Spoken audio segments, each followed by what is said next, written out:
कल ही मैंने आपको एक नए नियम के बारे में बताया। सीजीआई की तरफ से जो भारत के अंदर न्याय की देवी है, न्याय की जो मूर्ति होती है उसमें तब्दीली की गई। अब न्याय की मूर्ति की आंखों से पट्टी हटा दी गई है, यानी कि भारत के सीजीआई के मुताबिक भारत का कानून अंधा नहीं है और तलवार की जगह संविधान की किताब थमा दी गई है न्याय की देवी की मूर्ति को, क्योंकि संविधान के तहत इक्वल सजा जो है अपराधी को दी जाती है। सभी अपराधियों को इक्वल ट्रीट किया जाता है, जो जैसा जुर्म करता है उसके हिसाब से उसको सजा दी जाती है। लेकिन ये केवल भारत के अंदर, उत्तर प्रदेश को अगर आप छोड़ दें तो सभी जगह लागू किया गया है। ऐसा मैं क्यों कह रहा हूं? क्योंकि भारत के अंदर उत्तर प्रदेश, जहां पर योगी आदित्यनाथ की सरकार है और जहां की जो पुलिस है, जो कानून व्यवस्था है, वह इस न्याय की देवी को या फिर भारत के संविधान को बिल्कुल नहीं मानती और ये बार बार योगी आदित्यनाथ की तरफ से इसका सबूत दिया गया है। गोपाल मिश्रा की मृत्यु होती है जब वे एक मुसलमान के घर में जाकर घर में घुसते हैं, उनका हरा झंडा निकालकर भगवा झंडा लगाने की कोशिश करते हैं और इसी बीच दो गुटों में आपस में भिड़ंत हो जाती है और इस सब जहर के चलते जो गोपाल मिश्रा फैलाने की कोशिश कर रहा था उसकी मृत्यु हो जाती है। हालांकि यह भी गलत ही है, गोली मारने का अधिकार किसी को नहीं है, लेकिन गोपाल मिश्रा की मृत्यु के बाद जो उसके परिवार वालों ने, जो उसके गांव वालों ने बहराइच में किया, वह हम सब ने देखा। सभी पत्रकारों ने, सभी टीवी पर, सारे यूट्यूब चैनलों पर इसकी लाइव तस्वीरें चली और सबने देखा कि किस तरीके से अस्पतालों को, मेडिकल को, लोगों के घरों को ढाया गया, लोगों के घरों को तोड़ा गया और कितनों का इसमें नुकसान हुआ है। अगर ये हरकत किसी मुसलमान की तरफ से होती तो बाबा का बुलडोजर आ जाता, लेकिन सुप्रीम कोर्ट ने इसके ऊपर फटकार लगाई, तब से इस पर थोड़ा जो है आराम इसको दे दिया गया योगी आदित्यनाथ की तरफ से। लेकिन बुलडोजर सुप्रीम कोर्ट ने रोका तो हम एनकाउंटर कर देंगे, क्योंकि हम ना तो संविधान को मानते हैं और ना ही बराबरी से अपराधियों को जुर्म तय करने की सजा हम देते हैं। तो जितने लोग भी इस आगजनी में शामिल थे, जिन्होंने बहराइच के अंदर लोगों के घरों को जलाया, उनके खिलाफ भी बराबर तरीके से कार्यवाही होनी चाहिए थी या फिर नहीं होनी चाहिए थी। अगर हम संविधान की माने तो बिल्कुल होनी चाहिए थी। पुलिस को उनके खिलाफ भी एक्शन लेना चाहिए था। लेकिन बहराइच के अंदर क्या हुआ? 5 मुसलमानों के एनकाउंटर कर दिए गए। 5 मुसलमानों को उनके घर से उठाया गया और उसके बाद उनके घर वालों को, परिजनों को ये तक खबर नहीं हुई कि उनके घर वालों को उठाकर कहां ले जाया गया है। उत्तर प्रदेश के अंदर एसटीएफ की टीम मुसलमानों को इस तरीके से ढूंढ ढूंढ कर उनके एनकाउंटर कर रही है, जैसे कि पूरे उत्तर प्रदेश के अंदर इन्होंने इतने आतंकवादी हमले किए और पूरे उत्तर प्रदेश में तबाही मचाई।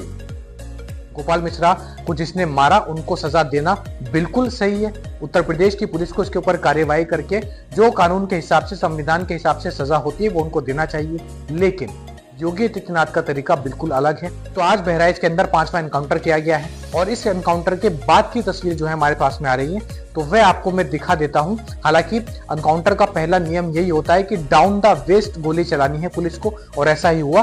तो 2 आरोपियों के पैर में गोली लगी। तो दोनों व्यक्ति जिनका एनकाउंटर किया गया, उनके नाम अगर मैं आपको ना भी बताऊं तब भी आप समझ जाओगे कि वह मुसलमान ही होंगे। तो बहरहाल एनकाउंटर के बाद की कुछ तस्वीरें हमारे सामने आ रही है और इस पूरे मामले के ऊपर वारिस पठान और अखिलेश यादव की तरफ से क्या टिप्पणी की गई है, जरूर गौर से सुनिए। है, अगर किसी ने गलत किया उसको सजा मिलेगी, मगर उसका मतलब ये नहीं जो उत्तर प्रदेश के अंदर चल रहा है और खास तौर से मुसलमानों के साथ।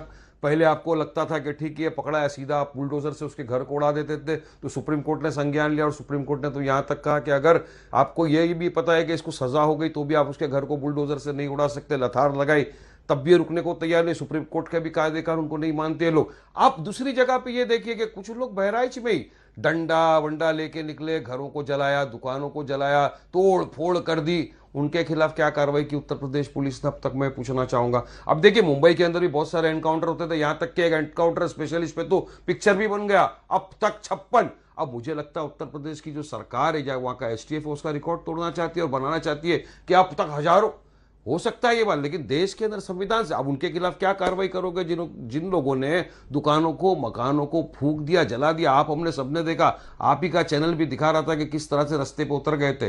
तो कानून जो उत्तर प्रदेश का है, खाली क्या मुसलमानों के लिए लगेगा कि नॉन मुस्लिम के ऊपर भी लगेगा? कानून तो बराबर होना चाहिए। संविधान तो इक्वलिटी की बात करता है। अगर किसी ने गुनाह किया है, चाहे फेलियर था कि जब वहां पर तय था, पुलिस की जानकारी में था तो आखिरकार आपने शांतिपूर्ण ढंग से क्यों नहीं प्रोसेशन को ले जाने दिया या उस कार्यक्रम को संपन्न क्यों नहीं करा पाए? जो लोग एक शांतिपूर्ण तरीके से एक कस्बे, गांव का या आसपास के लोगों का कार्यक्रम शांतिपूर्ण से संपन्न नहीं करा पा रहे हैं, उनसे लॉ ऑर्डर की क्या उम्मीद करेंगे आप? और फिर ये इनकाउंटर, हाफ इनकाउंटर, ये डराने के लिए हैं। आप मुझसे ना नाम बताते ना कुछ बताते, तब भी मैं कह सकता था कि इनकाउंटर किसका किया इन्होंने। इनकाउंटर करना और नफरत को बढ़ावा देना, ये सरकार को नया तरीका मिल गया है काम करने का। जो घटना हुई दुखद हुई, जो घटना हुई दुखद थी और ऐसी घटना समाज में न हो। जो वहां पर फेलियर था, हमारे साथी ये पूछ रहे हैं कि आप क्या करते या क्या परिवार से मिलेंगे। जो दुखी परिवार होगा उसको न्याय दिलाने के लिए हम लोग काम करेंगे। लेकिन कराई किसने है, इस पे आप लोग बेहतर जानते होंगे। यहाँ एक कोई पत्रकार ऐसा नहीं है जो न जानता हो कि ये घटना रोकी जा सकती थी। किसी की जान नहीं जाती।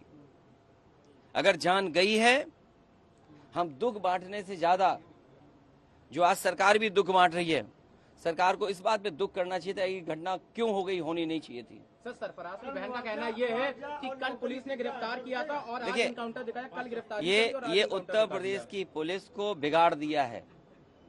उत्तर प्रदेश की पुलिस को बेहतर करने के लिए डायल 100 से लेकर के और सुविधाएं।